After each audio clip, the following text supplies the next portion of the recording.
Hello, EAC members. I'm doing our EA update for the upcoming meeting next Tuesday.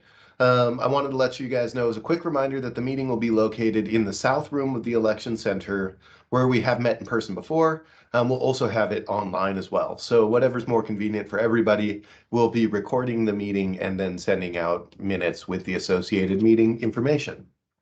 I wanted to talk about four different things are my main areas that I wanted to talk about. I wanted to talk about a position opening we had.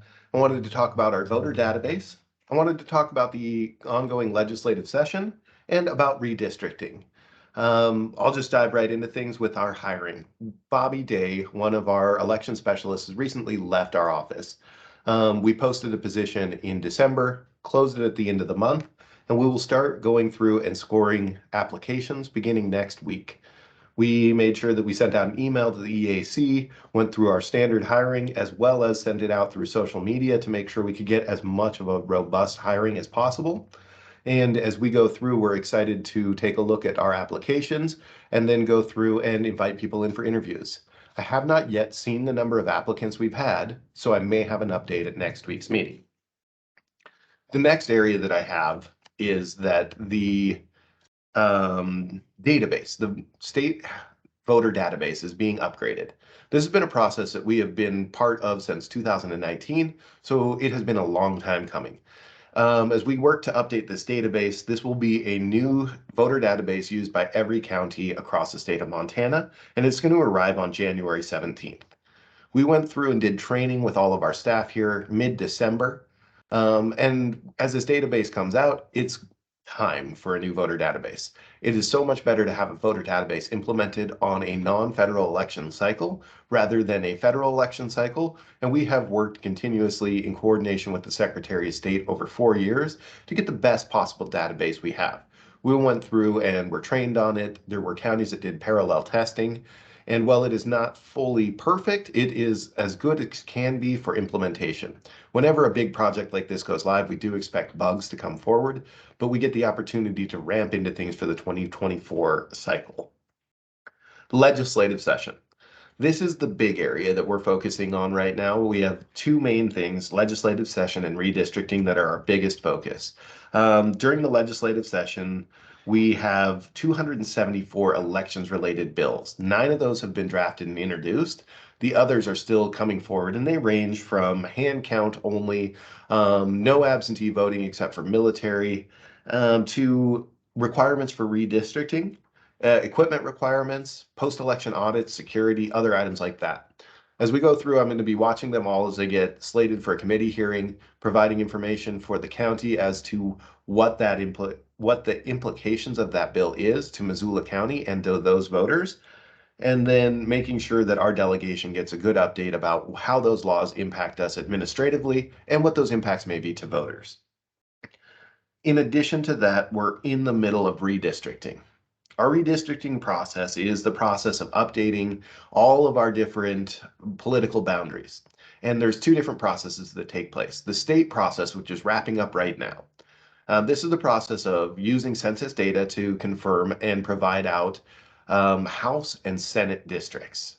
There are 50 Senate districts and 100 House districts. Each Senate district has 2 House districts within this. This goes through a long process where we go through and we provide out input and information about different maps, public comment, and then the redistricting commission that's based out of Helena presents those maps to the legislature. And this will be happening right now. By the 10th day, Friday the 13th, the redistricting commission will submit the final plan to the legislature. Then they get 30 days to comment on the plan with any recommendations that the legislature sees. Remember, this has just been through a big public process with all public input.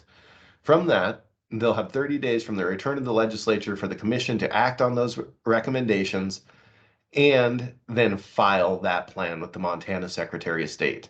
Once that plan becomes filed with the Secretary of State, that's the law. Those are our new districts, and the commission is dissolved until the next redistricting. This takes place every 10 years. So within 45 days of filing that plan is our deadline. So as we see this, it could be as soon as the end of February. It could be a little bit later depending on those 30-day windows that the legislature has to provide comments and 30-day window that the commission has to act on those comments. Once we complete this and it is filed within 45 days, counties must change the precinct boundaries. And polling places must be established within 30 days of the first election. Now, this first election that uses polling places in Missoula County is the primary election in June of 2024. So we have some time to work on establishing polling places for each of our precincts. What is a precinct? Well, a precinct is a territorial unit for election. It is the smallest unit within the election, noting that sometimes there are other districts that are established that are opt-in, opt-out, house by house. How is it used? Well, precincts are used in a multitude of different ways. One of the best ways that you can see them used are precinct committee people. Precinct committee men and women for the different central committees are established and they help select replacements. They help establish a party platform. So one of the biggest areas that precincts are used are for the local central committees and the political parties. The other areas that precincts get used for are ballot rotation. As we go through, we strive to make sure that we provide equal opportunity for candidates to have their name appear on top of the ballot. And we do that by rotating the ballots by precinct. So what you'll see is that we create a large spreadsheet of how many voters are in each precinct, and we rotate those candidates equally to make sure that if your name starts with a Z, you get the opportunity to be listed first as well. In addition to that, precincts are also used. A precinct can be assigned to one polling place or more than one polling place. So as we look at this process for that next year, what our plan for redistricting is we must divide precincts equally by voting. I'm sorry, not population, by voters. So the precinct must be divided equally by voters. And then as we go through there, we'll establish a total list of voters and break that out into even amounts of precincts. Currently have 52 precincts in Missoula County. But you heard me mention just a second ago that we have a legislative bill on redistricting. This would require you to redistrict if a precinct is over 2,000 voters. We have just about 90,000 voters in Missoula County. Dividing those out equally up to 2,000 would provide us with 45 different precincts. However, what we're expecting to see is that we have growth in Missoula County. 10 years ago, all of our precincts were even. At this point in time, we have some precincts that have 600 voters and some precincts that have 6,000 voters. I believe this is the reason that they're looking for this bill at the legislature. You'd have to ask the people on the redistricting commission who asked for this bill. But what we're seeing with this is that makes it a little bit more confusing for how we do this process. To redraw these lines, having a set schedule is so helpful for us. Every 10 years, on the year ending in 3 so that it does not fall on a federal election cycle is easy for us. Growth. Hellgate area has grown substantially and is slated for growth substantially. We cannot leave a precinct that has fewer voters in it than another precinct. They must be equal by population, even noting that we expect growth out there where they're proposing new subdivisions as we speak. So what we're looking at for this is basically taking the map of Missoula County, having an overlay of each of the House and Senate districts, and then dividing it into a grid to make it even by population. From there, we can assign each precinct to a polling location. And so we have plenty of time to work with all of our polling locations, make sure they're still ADA accessible, make sure they meet the security concerns that we've recently had, and ensure that we are assigning voters to a polling location that's an easy access. One of the hardest things has been that there are voters in different precincts. Lewis and Clark being a great example. Lewis and Clark 90 has some voters who live in Clinton, and they actually go from Clinton all the way around back over to Lewis and Clark to vote. And then as we go over, we're also going to look at voters whom are Cold Spring School. Once you go up over the top of Miller Creek up there, there's this aspect where you're actually in Cold Springs, but to get to your polling place, you have to go down through Florence, go back up past the Lolo polling place up to the Cold Spring School voting location. So as we take a look at this, we're going to be exploring making an even grid, dividing out voters evenly by precinct. But then as we assign our precincts to polling locations, We're going to utilize tools from our GIS department, and we've been in discussions with our Office of Emergency Management. They have evacuation roadmaps that show, hey, if you live here, how do you get out? What this will do is it'll allow us to divide each of those different precincts into an area which can go and vote at a different location. So what we would see is that those voters who were in Cold Spring School can be part of a precinct that now votes at Lolo instead of going up and voting at Cold Spring School. So as we take a look at this, we're going to take every single precinct and we're going to try and divide Missoula County into a grid and divide it out evenly by population. We want to make sure these precincts are small enough that they don't clear the 2,000 voter threshold by the time next redistricting comes around. I don't know if that's going to be a possibility or not. One of the concerns about this currently proposed legislation is that it may require a county to, once they cross that 2,000 voter threshold, to redistrict each of their precincts in the middle of a federal election cycle. I need to explore more on the bills and the different areas that are written on that, but as we establish these different precincts, I give myself and our office a 3-month time period to do this. Noting that on a federal election cycle, having a 3-month time period between the primary and the general would take away resources from planning and preparing for a best general election we could possibly have.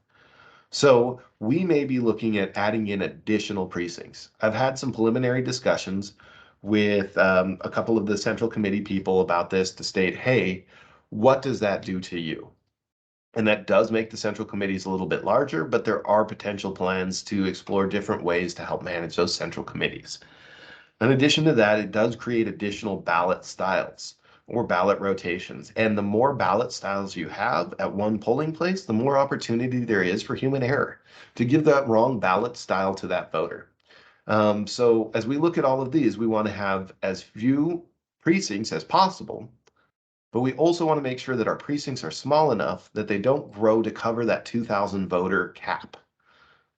There's going to be a lot of work that we do to help make sure that those all get established. And as we first get these maps ready to go, we'll be starting to send out preliminary information on what we're looking at as different precincts to the EAC and members of the public to say, hey, what does that look like for you? Noting that we can turn it and then assign each of these different precincts to polling locations. So we don't have to both establish our precincts and our polling locations by the end of the year. Now, here's the only downfall to that. In Missoula County, when we last did redistricting, we named our precincts by their house district and their voting location. We have Bonner 89 and Bonner 92. Those precincts all vote at Bonner School. Because we may not have an accurate representation of our different polling locations, we may not be able to name each of our precincts based off of the polling location and the area that they're at. We could instead use geographical areas. Target range, not meaning you vote at target range school, but you live in the target range. As we work on that, we want to avoid as much voter confusion as possible, but we've got some fantastic tools with My Voter Page and the fact that the vast majority of Missoulians vote by mail. They're all going to receive their ballots in the mail for this upcoming election, and those other voters, we can focus on that 15% that are our polling place voters. So hiring, we should be bringing on a new person shortly. The database will arrive mid-January. We have a large legislative session, and as we go through this, I'll be sharing information with you as well as delegates about different bills that are coming forward. And then we're working hard on redistricting. Now, in addition to that, we have our daily work. With voter list maintenance, that's going to start here in January as soon as the database is live. This is a yearly process where we confirm whether or not you live at the same address that we have on file. So if you've moved and you updated your address with the post office but not here, we're going to send you multiple mailings to confirm whether or not the address listed on our file is correct or the post office is correct. If you don't respond, you'll become an inactive voter. And at this time, inactive voters that have missed 2 federal elections will go through and they'll be moved from inactive to canceled. We have candidate filing open till February 6th for school and special district elections and into March for for special districts to February 6th and into March for our school districts. And so we will have a May election for school and special districts. We're also going through and we're doing our list maintenance, candidate filing, preparing for that upcoming election. And then we are working to make sure that we're hitting all of the new rules and laws that are coming forward, that we can be best equipped to make sure that we can accommodate all of them. As we go through this, part of this redistricting is tied into the next presentation that we're going to play during the meeting from Christina about the survey that we recently conducted. That's all I've got for today. I'll take some time during the meeting to answer any questions that you guys have, but I wanted to record this and help provide this out ahead of the meeting so that you guys can use that time in our meeting to focus on committee business a little bit more directly. Thank you all very much, and I look forward to seeing you next week.